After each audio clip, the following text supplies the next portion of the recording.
Welcome to Body Hack and Build a Better You, the podcast where we unlock the secret to living a longer, healthier life and create a bloom zone in our life and within our family.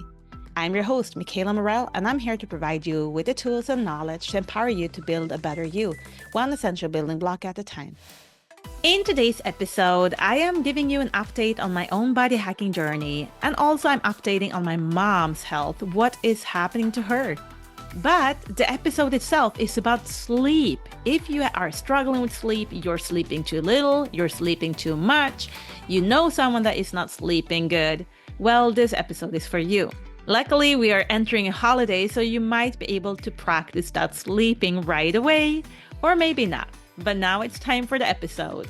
I want to remind you that this podcast is for educational and entertainment purposes only. Read the disclaimer in the show notes, and I want to remind you to always consult your healthcare provider if you plan to make any dietary changes. Hey guys! I wanted to give you an update a little bit on what I've been doing lately.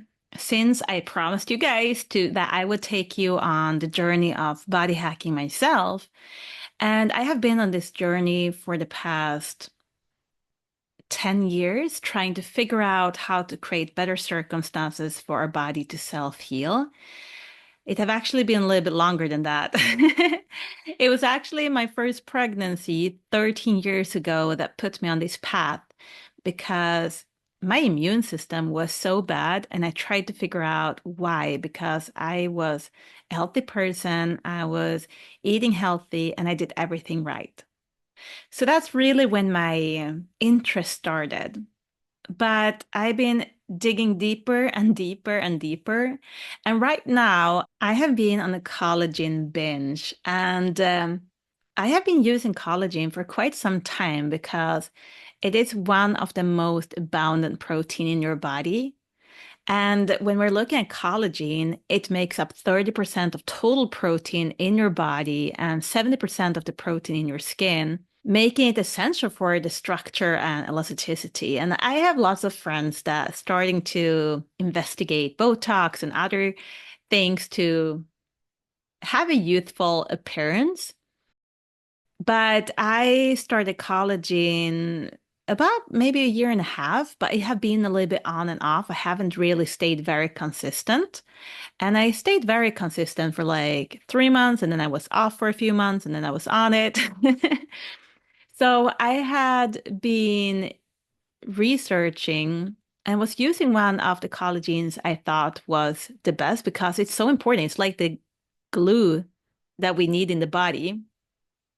Collagen actually comes from the Greek word kala, which means glue. So that is what's holding your skin and bones and connective tissues together like an adhesive. And collagen is found in animals, including fish, birds, and mammals. Fish collagen have become maybe the most popular alternative in supplementation. And not only is collagen good for your skin, but it's also vital for hair, nails, joints, muscles, ligaments, and even gut health. And I've been struggling with my gut health my whole life. So I figured everything that can help support my gut is something I want to implement in my daily regime. So I'm not even looking at collagen as a supplementation. I look at it as the food that is supposed to be on my plate that I may not get into my body in the amount I want to. And collagen, it actually declines with age. So when you're in the mid-20s, your body's natural collagen production begins to decline with about 1% to 2% every year. And this is why supplementation have become very popular for anti-aging properties. So when we're looking at body hacking, creating better circumstances for our body to function, collagen can definitely be a part of that. And when we're looking at collagen, vitamin C is collagen's best friend because collagen synthesizes in your body and relies heavily on vitamin C, which acts as a cofactor. And if you do not have any vitamin C, your collagen will not be able to have a collagen production. So you need lots of vitamin C. And looking at the research, it looks like the marine collagen is the rising star because collagen from fish scales is highly bioavailable, meaning your body can absorb it so much faster than any other type of collagen. And I have not been good at eating the scales on the fish when I've been eating fish. I just like growing up, I didn't even think that it was possible. You were taught that you are scaling off the fish. And suddenly, when you're getting older, you start seeing on restaurants, fancy restaurants, that you can actually get skin fries from fish, basically. So they're taking the scales and they're like deep frying it or they're cooking it in different ways. But it's actually a delicacy, which is funny that we have been scraping it off and like taking it away. And and then it is one of the most abundant collagen resources that is the most bioavailable for us. And that is why I have implemented collagen on a daily basis. So that is why I have been implementing collagen more into my daily routine, and I'm actually gonna like stick it out now and not get on and off all the time. But I've seen huge improvement in my own skin health. I've actually shared some pictures on my official Facebook page, and it's a little bit mind-blowing to me how effective it can be. And I had a very fun conversation this week with skin specialist that is doing lots of Botox and things. And we had a conversation about maybe implementing collagen into her practice. And she blanked out said, I cannot do that. I've built my reputation and my business upon these injections.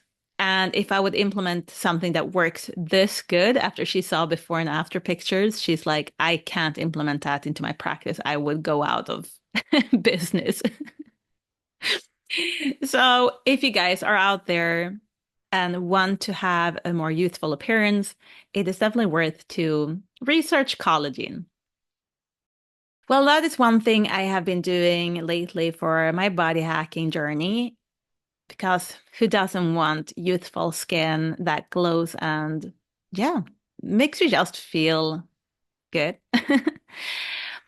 Another thing I am doing currently is I am doing another parasite cleansing. Parasites, everyone have parasites. And I was a little bit reluctant the first time I was going to do a parasite cleanse. Like I had researched it for so many years before I actually did one. It was actually a friend of mine in Phoenix, Arizona, that sent me a picture of her parasite. And she was holding it up with a fork, and it was as tall as she was, basically. And I was like, okay, she's only 28. I am way older than that. And when you read up on parasites, you're more prone if you have been around animals, if you have been traveling the world. And me growing up with horses, dogs, cats, chickens, rabbits, hamsters, guinea pigs, whatever animal you can think of, including I've been traveling the world. I traveled so much. And yeah, I love food, but you never know where it's really, really coming from or who have been, what it's subjected to. And actually, most parasites can actually come from veggies. So do not think that it's only from animal sources. But I decided to do parasite cleansing, and this is my third time doing it now. And the first time before I started, I really decided because of her picture, but also because I had been having a phase in my life where I just felt bloated all the time. And it did not matter that I was on a gluten-free diet.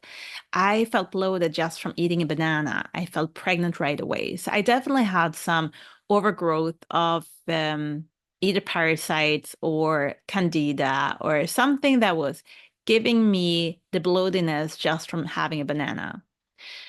So I decided to do the parasite cleansing, and I will probably talk more in depth with that in a future episode because I'm planning an episode on poops and parasites. But the end result was that my stomach became flatter. I did not have as much bloatiness after I was eating. And yeah, I could really see fat around my belly area start shedding. And one of the reasons for that is because parasites are loving heavy metals and love iron and love all different kinds of toxins that we might be subjected to, and they're storing it And the body have defense mechanisms. So in order for the body to keep us safe and keep the organs safe towards not having the metal overload, is that the body is creating fat cells to protect. So a lot of people that are having lots of fat on their belly can actually be their intestines and parasites that and toxicity and heavy metals that is causing the added signals to keep on building up belly fat to protect the organ and keep the heavy metals and toxins as far away from the organs as possible. So I am actually doing my third cleanse now, and it's always exciting. It's always good and refreshing to feel like you're doing stuff for your body that is, it can also help improve your energy levels. So if you're always tired, you might struggle with a parasite issue. And of course, I'm always talking about like cell function, because if your cells are not able to function, of course, you're not going to be able to create the energy. So there's a lot of different factors. But if you are on a journey where you're trying to figure out what to do in what order, definitely start with cell function and then gut function. And then if you're still feeling like there are some puzzle pieces left in your puzzle, definitely do a parasite cleansing and then go from there. So those two are a couple of things I am doing right now for my body hacking journey. Of course, I am trying to stay on track even through Christmas with my nutritional intake, always viewing food as nutrition. I want as much nutrition that is good nutrition to go into my body as possible, and trying to avoid everything that is causing harm to our body, sugar, vegetable oils, processed foods, and so on. Right now, I have a slow cooker downstairs standing and boiling with some good grass-fed organic meat and some veggies. I'm doing a meat stew. So that's a little bit about me. A short update on my mom is that she is still at the hospital. She had been in and out a little bit, but she's having an aggressive bacteria in her blood. But we're getting a little bit closer, and I wanted to talk about this because you may know someone that is struggling and you can't figure out what is wrong. And one thing I would like you to look into is gum health and teeth health. So my mom have been struggling with some teeth for some time. I've told her she needs to go and take care of it. And finally, the doctors opened up her tooth and saw that it was lots of bacteria growing under a root canal. So they ended up pulling the tooth, which is great. So that was one place where the bacteria was growing and growing and growing, and it kept on leaking out directly out in the bloodstream, causing a bacterial overgrowth in her blood. So it's not even the cancer right now that is giving her problem. It is the bacteria overgrowth. The doctors have actually taken new x-rays. They have seen that the cancer have not grown anymore. So that is very exciting news for her. But she is struggling a little bit with keeping on, like staying on track on my protocol when she's at the hospital, because, yeah, the protocol she's doing is like a full-time job. But also she have a port in her body that she can get her IVs every day or every other day or every 3 days, depending on how much she needs. But they also found bacterial overgrowth around her ports. They're also going to remove that, and they're going to put it in on the other side again on her chest. So now we have found two places where she have had bad bacteria overgrowth, and hopefully the antibiotics now will start being able to help her. But that's the news on my mom. But in today's episode, I actually wanted to talk about sleep, because sleep is so important for so many things. And it is interesting to see how many people are really struggling with having a good sleep hygiene. So when we are looking at sleep, first, let's go over a little bit why we need to sleep. And it's actually a book out there that is really, really good. It's called Why We Sleep, that I think that you should read. But just to give you a quick overview over why sleep is so important, well, it restores physical health. So allows you and your body to repair and regenerate cells, heal injuries, and also strengthen your immune system. It's also very important if you want to have mental clarity. A good night's sleep can actually improve focus, memory, problem-solving skills, and creativity. So if you're feeling like, oh, I can't find a solution, maybe you just haven't slept enough.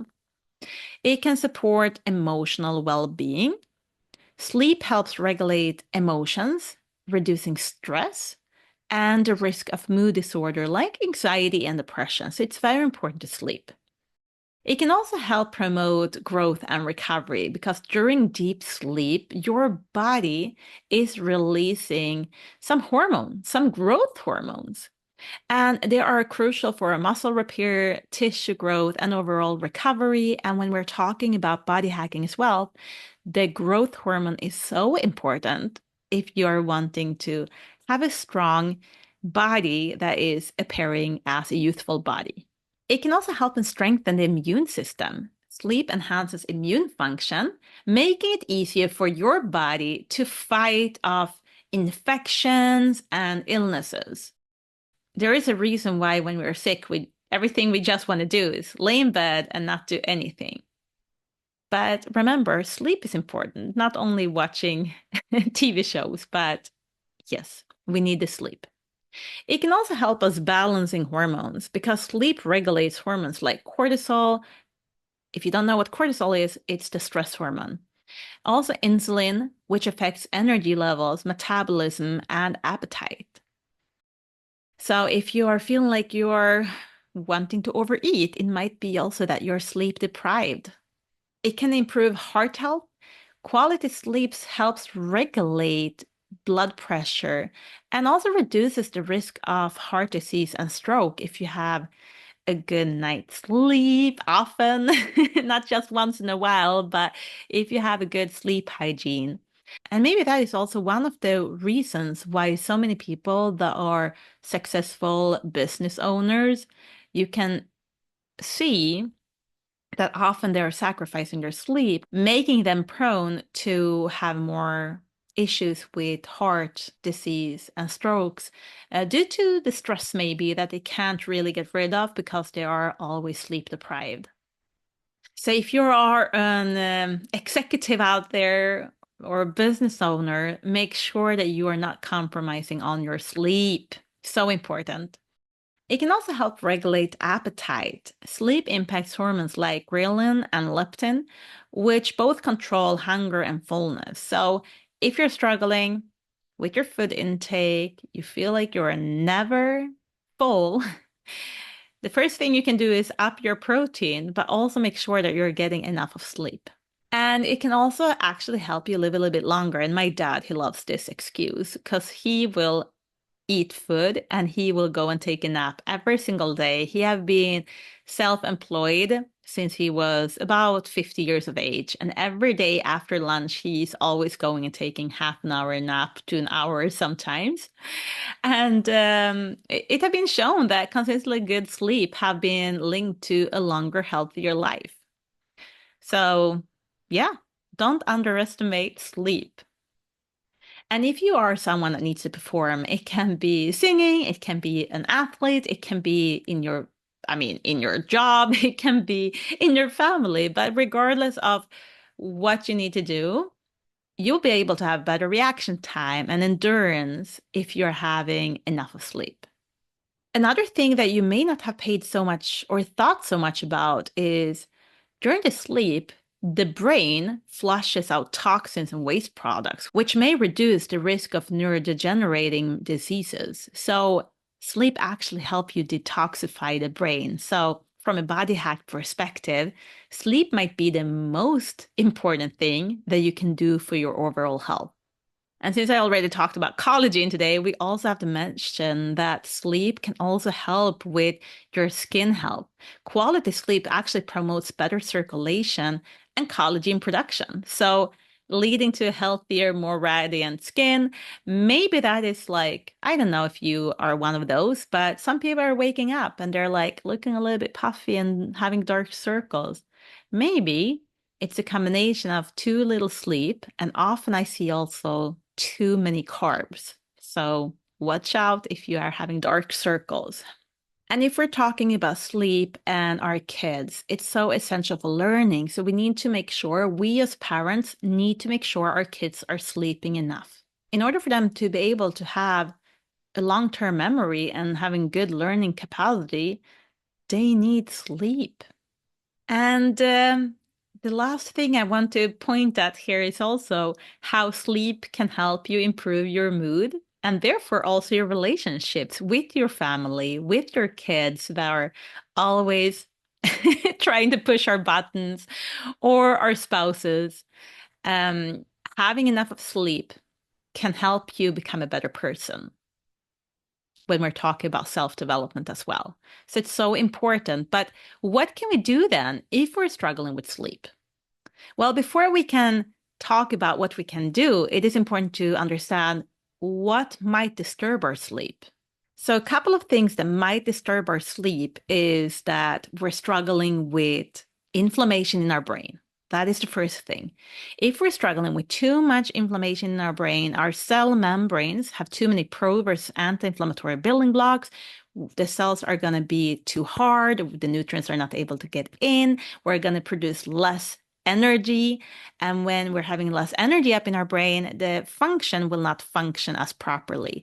Hormone receptors will be numbed out. The communication between the cells will go a little bit slower. But yeah, so that can be one issue. It can also be that we're having small damages because of malnutrition. So between the cells, you're having channels that are transporting the information. So think about it as a cord that you plug into your phone for charging, and you're having electricity going, and that's how we are sending signals in our body. We are sending off electricity. Well, on the cord, you might have had a cord that you had to throw away because you could see that the plastic part of it was damaged. And we do not want to use a cord to have a damaged plastic cover, because that means that the electricity may not only go to the phone, it might go to someone touching that spot or an object that is laying too close to it, and it can become a hazard for the family. So for us to prevent that, we're usually throwing away the cables. But what is happening when that is happening up in our brain and the communication between the cells are not functioning properly? Well, when that is happening, it's usually due to malnutrition, because the myelin protecting it, that needs certain building blocks to be able to build that up. It needs vitamin C, it needs iodine, it needs magnesium. So if we are struggling with malnutrition, we can have damaged communication systems that is misfiring. And when it's misfiring, we might have all of those impulses going all different places in our brain. And that can cause us to struggle to relax our brain when we're supposed to turn it off.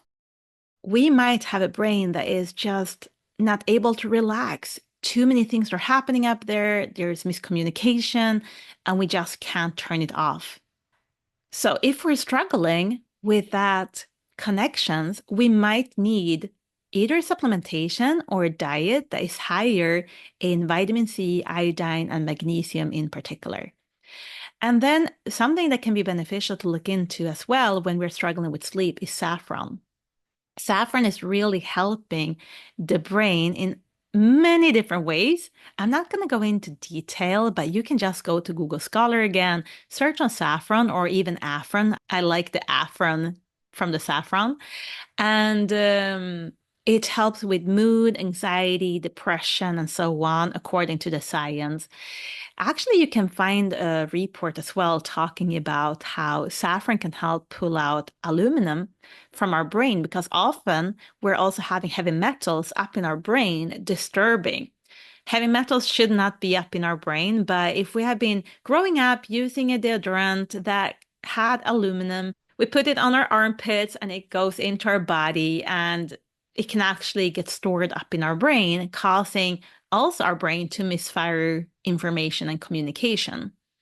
So go and read that report as well. But saffron can be very beneficial. So we have been talking about inflammation in our brain, and we have talked about having problems with the communication between the cells. If we're also having too hard cell membranes and we're not getting the nutrition in there, we're going to struggle also with having good cell function, but also having a healthy cell. And that can disrupt it as well. It can disrupt hormone receptors that I already said about them becoming numbed out because of this factor. But another thing I want to talk about is that our brain have a blood and brain barrier, and that one is supposed to protect the brain from whatever is in your blood. So when you're eating something and you are having leaky gut is when the epicels in your gut, so the cells that are supposed to hold together, they're breaking apart, making small mini holes where bacteria, it can be good bacteria, it can be bad bacteria, it can be food particles, but they're too big, they're not quite digested into as small particles as we want them to.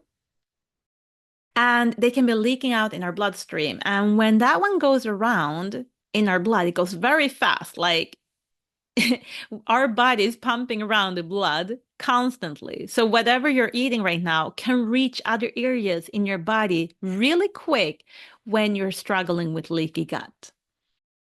That is also why a lot of people can feel tired after they had a meal because they're struggling with leaky gut and they have to go and lay down because the body just needs to preserve its energy to have the immune system go and fight all the foreigners coming into the blood that is not supposed to be there. While the blood and brain barrier is supposed to protect the brain from foreign objects, from things that is not supposed to be in the blood. But the blood and brain barrier can become damaged or may not be as helpful sometimes as we want it to be. And when that happens, we can actually struggle with our sleep. So if you are eating late in the evening and you're struggling with leaky gut, and then you have all of those particles coming out in your bloodstream, that can also cause you to have more interference in your brain, causing a lot of more miscommunication, causing also sometimes anxiety. So when we're laying there in bed, we're thinking more thoughts. What if? What if this happened? What if I want to have a job tomorrow? What if the universe is falling down? What if, what if, what if? So all of that can also be due to you actually dealing with gut issues. So something we want to address if you're struggling with sleep is gut health. We want to make sure that you're having enough of good prebiotic fibers coming into your body that can help repair the gut lining every single day. We need to work on our gut lining every single day. Okay? So that is one thing that can also affect our sleep pattern. The other thing is also related to gut health because I don't know if you know this, but melatonin is the hormone that is helping us to feel like we're tired. And a lot of people are not producing enough of melatonin because we're producing that in our gut. And if we're not having good gut health, we can actually struggle with producing melatonin. And this was my problem. This have been my kid, my oldest kid's problem. But growing up, I struggled so much with my gut health without even knowing it. And in my case, it was a blessing because I never was tired. I could just go, go, go. I could manage on sleeping less than 4 hours every single night, several weeks in a row, and I was not affected by it. I was not moody. I was not experiencing any side effects. I was just happy because I could do so much more on the day than other peers. And I did not understand. Like in my head, I felt other people were lazy.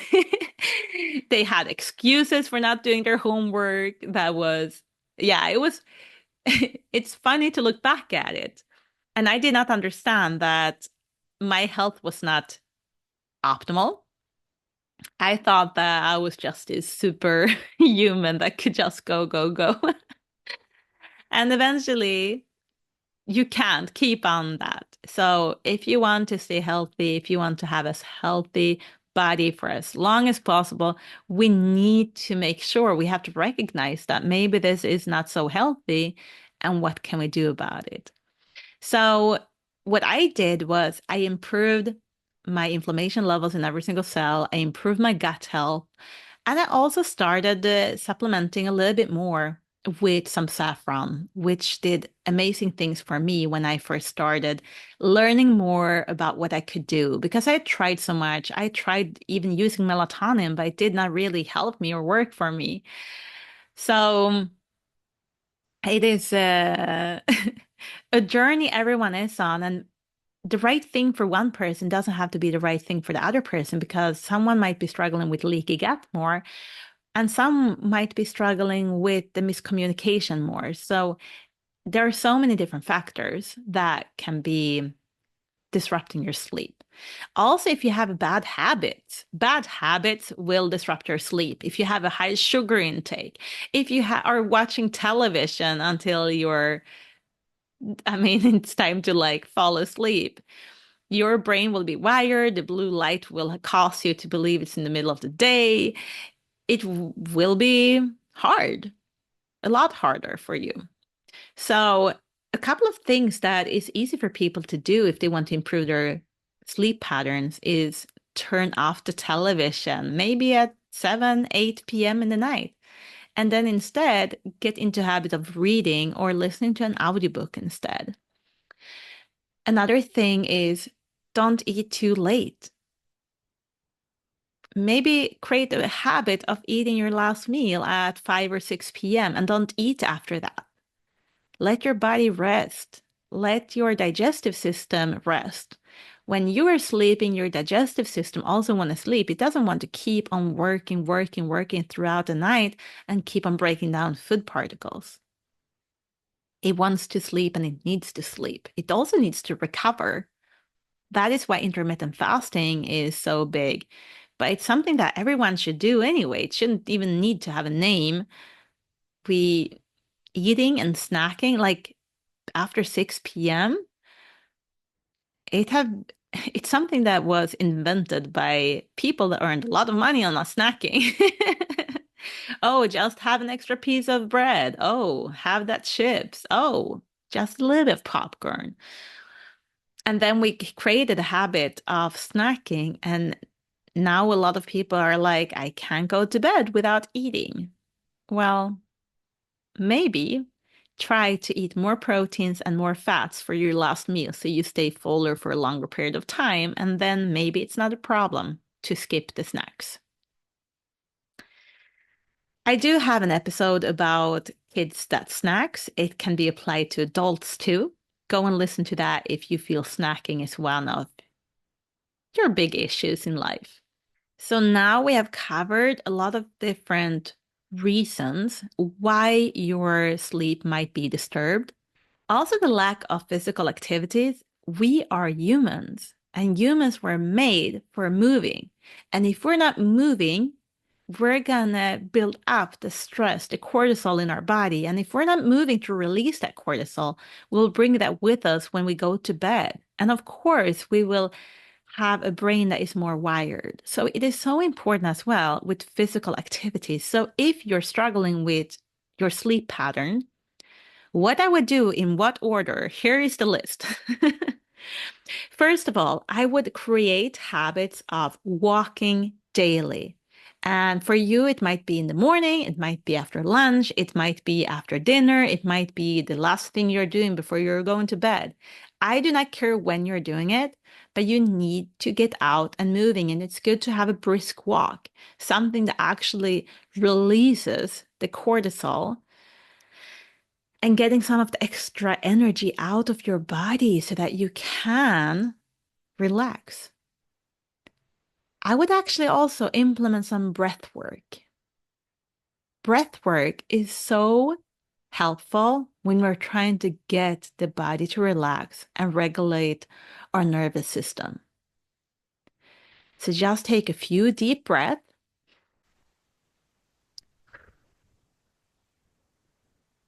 Can be so powerful when you're trying to release stress. So if you create a habit of just taking a few deep breaths before you're laying down in bed or while you're laying down in bed, that can be very powerful. And also getting the extra air into our lungs, it's very, very good. So we should take a couple of deep breaths every day. And some people do it naturally because they go to the gym or they are playing basketball. They're working out that is stimulating the body to take deep breath. And some people just have to learn to do it because we didn't. So I would implement that. Then I would make sure that I would test my cells to see how many pro-versus anti-inflammatory building blocks that builds up our cells, even the cells up in our brain.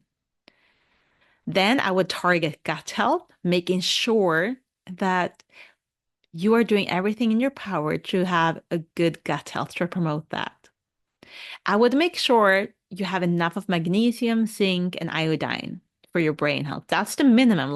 But we have a lot of essential vitamins and minerals that can play a role in this, but these are the three most common ones to be lacking if you're struggling with having damages on your myelin that is supposed to protect your communication, your energy impulses. And of course, turn off the TV earlier, read more, spend more time with loved ones, having deep conversations. And if you start doing all of those things, I think you will be very impressed of what the body will do. And right now, I struggle with my own sleep from the age of 14 until the age of 33. I did not, of course, I wasn't able to measure my sleep when I was younger, but when Apple Clock appeared, I did measure it. And when I measured it, it showed I was averaging 4.5 hours a night. That is not healthy at all. But I'm really happy now because 5 years of really targeting how many pro-versus anti-inflammatory building blocks there are in my body and improve my gut health, it have actually led me to where I'm at today. And today I want the 7 to 8 hours. I need my 7 to 8 hours. And I can sleep without waking up. Before, if I woke up, I could be awake 2, 3 hours because I could not go back to sleep. And that is not happening now. Even if I wake up, I can go to bed. Like this morning, for example, I had my little 7-year-old daughter. I heard her scream. So I went and got her. And it was like 4 a.m. in the morning. And she's like, Mommy, I want to sleep with you. So, of course, she was allowed to come and sleep with me. But if this would have been 5 years ago, I would not have been able to go back to sleep. I would have stayed awake and I would not have been able to. So, but today, just went and picked her up, got her into my bed, snuggled with her, and I fell right back to sleep again. So I love my body now. I'm so proud of where I've been able to take it. And I encourage everyone out there to create a better sleep habit. And if you feel like you're sleeping too much, then it can be the same problems. Leaky gut, causing you to use too much energy to have to fight it. It can be too much inflammation. It just shows up differently in different people. So we need to make sure that energy production is working optimally. So those are my tips if you're struggling with sleep. So if you feel like there was some nuggets here, let me know. It would be lovely to hear from you. And soon it is Christmas. I hope that you guys are thinking about your cortisol. Don't stress. Christmas is happening no matter if everything is done or not. The most important thing around Christmas is for you to take care of yourself and your loved ones. And the fall is always stressful. Relax. Don't forget to relax. And I wish you guys a happy Merry Christmas. Bye bye. Hey guys, if you enjoyed today's episode, I encourage you to do one thing for me. Think of one person you want to share this podcast with and copy the link and send it right away. Thanks for playing an important role in the Blue Zone community. And if you want to keep on building a better you, one essential building block at a time, hit that subscribe button. See you in the next episode.